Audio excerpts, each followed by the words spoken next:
Okay, so first and foremost, I don't understand why Draymond Green is still talking about this. A year later, Jordan Poole has been traded. He's with the Washington Wizards. The media tried to bait him on practice day and talked about what transpired between him and Draymond Green. This is old news.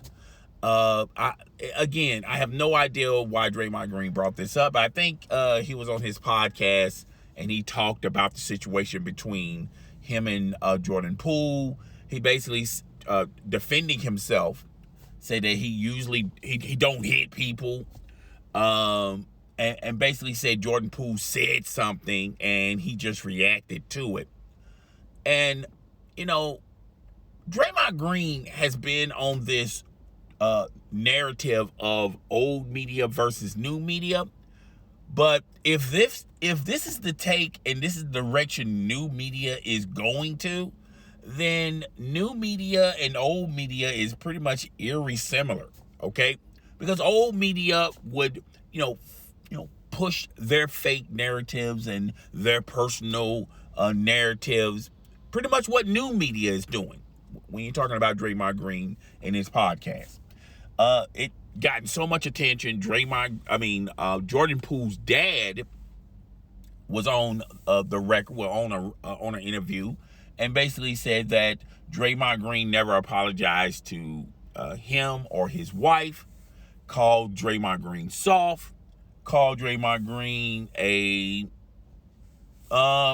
we're not going to go there, okay? But called him the B word, pretty much what Draymond Green called LeBron James. Called LeBron James a B word. Called Kevin Durant the B word. Draymond Green is one of those type of individuals, and I met these individuals before. They have to be right all the time, okay? Every time they say something, every time they do something, there's a method to their madness, and they're just the smartest guy in the room. They have to be right all the time. Draymond Green is another type of individual that can dish it but can't take it, all right? Draymond Green leadership ability is, I'm just going to show you up and talk bad about you, and you in turn just listen to me and grow from it. Now, let's just say hypothetically Jordan Poole did say something and was irritating Draymond Green. It still doesn't give you the right to sucker punch someone. I mean, you're not even going to square up with them. You're not even going to say, hey, let's just take this out. Let's take this outside. Let's take this behind closed doors. Okay, you just tell me a place to meet and we'll just handle our disagreements. Okay, Draymond Green couldn't even do that. By the way, Jordan Poole is a much smaller man than Draymond Green. I remember Chris Rock said this about Will Smith. Chris Rock said on his stand-up, everybody under the sun was talking about Will Smith. And who Will Smith's attack? Him. Okay? He also said, I'm way smaller than Will Smith. And what did Will Smith do? He beats up the most smallest man that he can find. Someone that he knows he can beat. Now, if that ain't no BAS, then I don't know what is. All right? And that's pretty much what Jordan Poole's father said about Draymond Green. Still, a year later, it's, to me, from what I'm seeing from afar from Jordan Poole is trying to move on with this situation. Jordan Poole got his money. Jordan Poole got his contract. Jordan Poole is on a new team. Now, if you want to talk about Jordan Poole's contract, I'm all ears. I think the Golden State Warriors, I think they overspent and overpaid for Jordan Poole. If I think they should have let Jordan Poole test the market if there was a team willing enough to give him that type of money, they can either match it or just say, okay, it's been real, it's been fun, but it hasn't been real fun. All right? Let him test the market for himself. If he can get a deal like that, then fine. We can either match it or we just tell him to take that deal. Now, if you want to talk about the contract, I'm all for it. If you want to talk about ever since he got the money, his whole demeanor changed. He started thinking that he's not a part of the three. He's one of the big three. If you want to talk about, him missing shots and not making the best decision at the end of games, I'm all for that too. All right. If you want to talk about how he didn't listen to nobody, he walked past Steph Curry like he was a nobody, I can understand him and Draymond Green. They got internal beef, but there was reports out there he wasn't even listening to the coaching staff. Okay, now that's bad. All right. If you want to talk about that, I'm all for it. All right. But if you mention Draymond Green and Jordan Poole and you're trying to fix your lips to say Draymond Green was absolutely right into sucker punching a smaller individual such as Jordan Poole, and he was totally vindicated because of that, then me and you are going to have problems. All right? I'm a big man myself. I think that would be the most ultimate sucker-ish for me to sucker punch someone that's smaller than me and not even give him the opportunity to defend himself.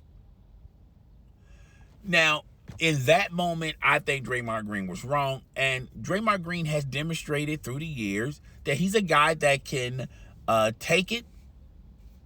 No, he's a guy that can dish it, but he can't take it. He cannot take it. He's very, people talk about Kevin Durant being thin-skinned, and, if y'all want to, I can't, 100% say that he's thin-skinned, but I do feel like Kevin Durant has a lot of moments where, he's taking this very personal. But for the people out there that says Kevin Durant is thin-skinned, why no one says that about Draymond Green? Draymond Green is the most thin-skinned individual in the NBA. When you can outbeat Draymond Green on the court, when you can outperform Draymond Green on the court, what does Draymond Green do? He reacts to you like a 2-year-old. He starts kicking and pushing you around and calling you names. Similar to what when LeBron James was giving it to him in those finals. Draymond Green didn't like it. What did Draymond Green do? He kicked LeBron James in the groin area. Okay? When Kevin Durant wanted to take the ball up the court, he decided to take the ball up the court. What did Draymond Green do? Draymond Green got all in his face, called him the B word, this, that, and the third. Draymond Green is an individual that loves to talk smack. But when you talk smack back, when you outwork him back, when you outperform him back, he has an issue with it. That's an anger management issue. Nothing less, nothing more, something that he needs to fix. Something I'm pretty sure that later on when it's all said and done, and he's done playing basketball, I'm pretty sure as long as he has that podcast, he's going to have to generate content about himself. Otherwise, people are just going to move on. They're no longer going to listen to his podcast. So he's going to have to reinvent himself. He's going to have to put the good and the bad about Draymond Green to keep those numbers up, to keep that viewership up. And I'm telling you, we're going to have an episode where his mental health awareness, or he's he's seeking professional help. He's talking about fixing his life. He's talking about his anger management issues. You're going to see a a slew of episodes like that later on when he's done playing. But Draymond Green, come on. Really, Draymond Green?